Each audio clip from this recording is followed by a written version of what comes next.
creator of Pushpa, Pushparaj, the sensational director, Sukumar Gariki. స్వాగతం పలుకుతున్నాము. ఎవరే ఎవరే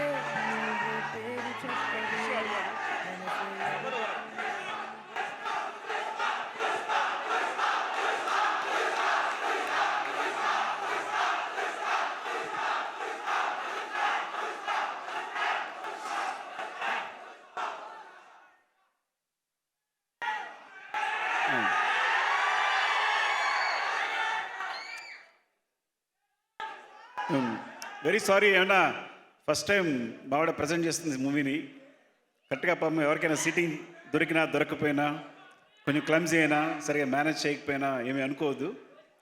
సో ఫస్ట్ టైం కూడా కొన్ని మిస్టేక్స్ జరుగుంటాయి. బట్ వస్తున్నానండి. సో ఈ సినిమా అంటే అంటే ఈ సినిమా తను చూసింది ముందు, చూసిన తర్వాత ఇంకా పగలబడి నవ్వింది, చాలా నవ్వానని చెప్పి ఇంకా ఫ్రెండ్స్ తీసుకెళ్ళింది, మొత్తం మా ఫ్యామిలీ అందరినీ తీసుకెళ్ళి అంటే అందరికి చాలా బాగా నచ్చింది. తను బాగా నమ్మకం ఉంది. కానీ నన్ను చూడాలంది. నేను చూడాలని టైం దొరకట్లేదు. 3 hours కంపల్సరీ కేటాయించాలి. సరే హోమ్ థియేటర్లో లోడ్ చేయమని చెప్పాను. సో ఎలాగైతే ఒకరోజు చూశాను, చాలా నచ్చింది. కానీ ఇప్పుడు నన్ను బిజీలో నేను ఒక సినిమాని కాన్సన్ట్రేట్ చేసి నేను రిలీజ్ చేయడం చాలా టఫ్ అయిన విషయం. అదే చెప్పాను తనకి. సో ఇప్పుడు నేను చేయలేను, బికాస్ నా సినిమా క్లైమాక్స్ ఉంది, బిజీగా ఉన్నాను నేను, ఇప్పుడు నేనేం చేయలేను అని చెప్పాను. టిష్యూ దొరికిందా? టిష్యూ అని చెప్పండి.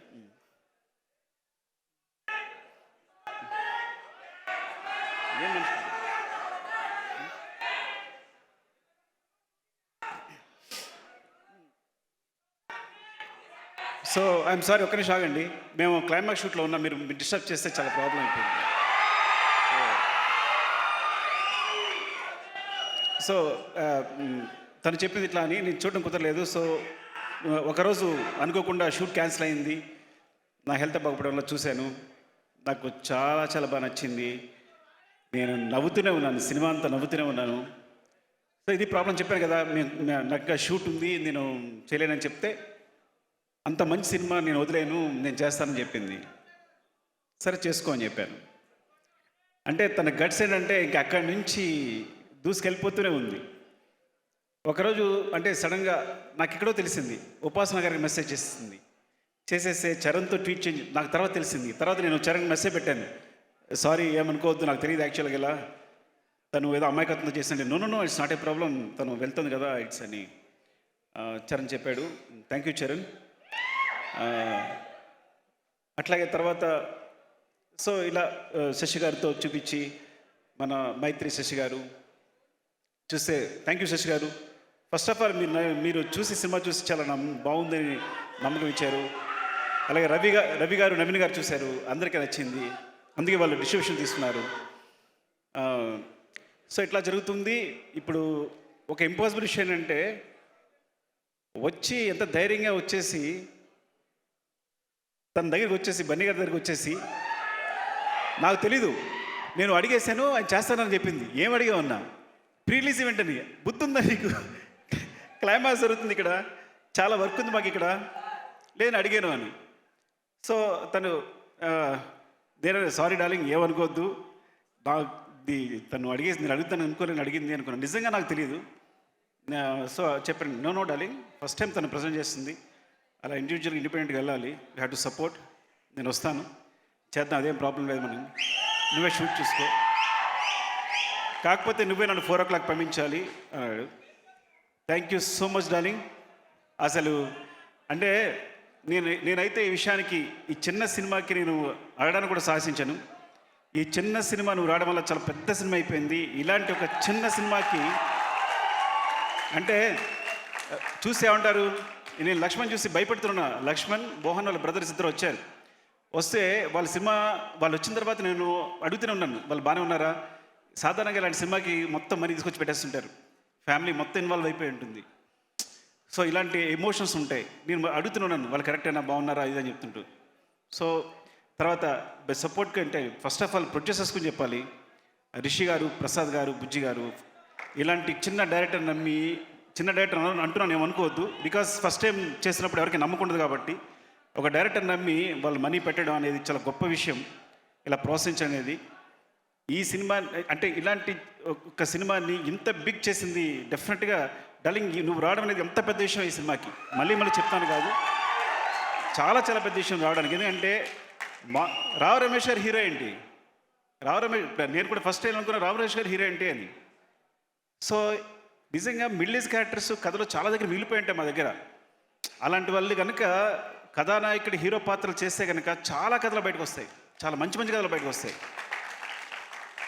తను బన్నీ ఒక మాట అంటూ ఉంటాడు, I want to be star, నేను మంచి పర్ఫార్మర్ కావాలి, అది కమర్షియల్స్ అయినా సరే, I want to be good. ఎప్పుడు తను సారీ డార్లింగ్, మరి అది పర్సనల్ విషయం చెప్తున్నాను, అంటే వాంట్ టు బే పర్ఫార్మర్, నాకు సినిమా చేయాలి, నేను బాగా పర్ఫామ్ చేయాలి. దట్ ఇస్ మై, తను ఫస్ట్ ఏం ఏంటంటే స్టార్ కన్నా ముందు ఫస్ట్ ఏం నేను పర్ఫామ్ చేయాలన్న కాంక్ష ఉంటుంది. అలాంటి పర్ఫామ్ చేయడమే గొప్ప.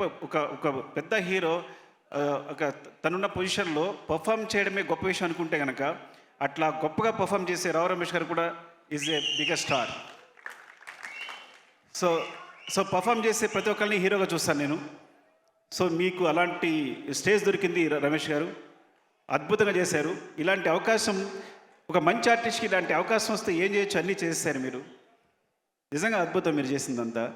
సో అలాంటి స్పేస్ దొరికింది మీకు, అలాంటి స్పేస్ లక్ష్మణ్ ఇచ్చాడు.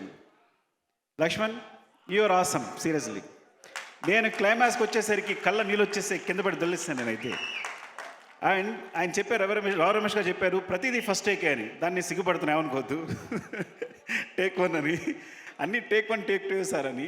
అంత క్లారిటీ ఉంది నీకు, అంత సింపుల్గా, అంత చిన్న బడ్జెట్లో సినిమాని అంత గొప్పగా, అంత అద్భుతంగా తీసావు. Wish you all the best. చాలా చాలా పెద్ద హిట్ అవ్వాలని కోరుకుంటున్నాను ఈ సినిమా. అందరికీ, ఎవరైనా ఎడిటర్ అయినా, మన భాస్కర్ భట్ల గారు థ్యాంక్ యూ సో మచ్ అండి. మీ సాంగ్ చాలా పెద్ద హిట్. అండ్ చంద్రబోస్ గారు ఇన్వాల్వ్ అయినారు ఇందులో, చంద్రబోస్ గారికి. అండ్ మన మ్యూజిక్ డైరెక్టర్, ఎడిటర్ ఇంకెవరైనా ఇంద్రాజ్ గారు, మీరు ఇంకా అలాగే ఉన్నారు. Thank you so much. And ఎవరైనా మర్చిపోతే ఏమనుకోవద్దు మీరు. శ్రీహరి గారు అండ్ లక్ష్మణ్ బ్రదర్ మోహన్ గారు, అందరికీ wish you all the best. ఈ సినిమా చాలా పెద్ద హిట్ కావాలని. సో మావిడ తప్పిత విషయం ఏంటంటే, ఒక సినిమాని సపోర్ట్ చేయాలని ఒక మంచి నిర్ణయంతో, ఇంత మంచి సినిమాని సపోర్ట్ చేయాలని నిర్ణయంతో వచ్చింది. I think wish you all the best madam. మీరు పెద్ద హిట్ కూడా కావాలని కోరుకుంటున్నారండి. Thank you madam. Love you all.